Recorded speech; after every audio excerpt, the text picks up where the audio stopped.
یک قصه درباره آسمانی ها. سمالات میپرم خیلی آسمان در رفته است، خیلی بلندی هم بلندی، یک آدم همون درود همه خیلی پرتافته است،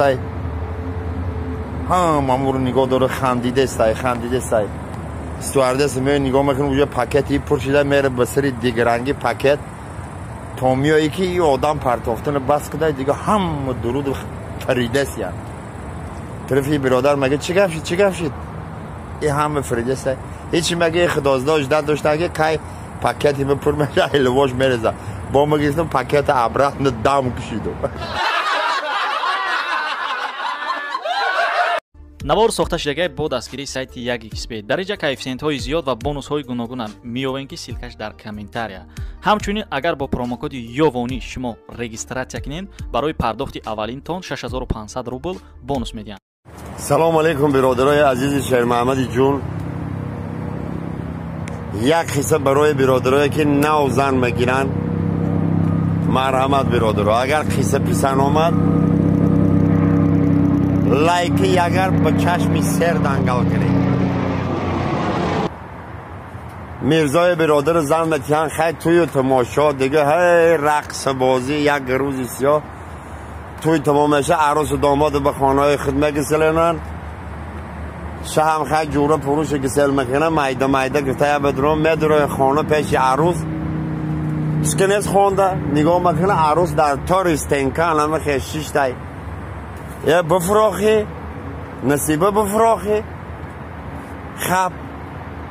ایشا زایبت میشه نمیفرای عروس میرشی بیچاره آتش خطی آشنش فیران میکنه میگه ایزی بینه شما میره چی دن یه عروسی بی تاری شفینر برابده نمیفرای یه ساعت ایزار دارم پدر خطی مادر ایزاره رو میبرن عروس نمیفرای این پدر کسا ببرن رئیس قشلاق فیران کنه بیا یکان چاره بینی نمیشه میرن رئیس قشلاق میرن بفراد اختجان ای با یک روز یکمی توی عروس خب نه یک خزارو توالو میکنن نمیشه رئیس قشلاق چی میگه خیلی که پیتر نمیگیره که پیمار نمیگیره بیا بریم همون ملایی که نکاح کده همون رو بیاریم یک پیوی رو میگیره میرن در یه حسشا ملای دهر ای خواهی غفلت بیدار میکنن ملا هم خیسته غلطیده میایه ملا میآید زارو تولا دختر جان بفرای خاطر من خاطر خداوند خاطر که همون نکاح کردم بفرا زندگی تو ببی بفرا زندگی تو بی دختر جان عروس همه خیلی ایجاش میخوزی دست در میان یه همه خیلی میکنه لو درم خیلی میکنه میگه باوی ملا رئیس قشلاق اما توقعی همه شما هوشتون در سرتون هسته ایش میای بفرا ایش میای بفرا ایش میای بفرا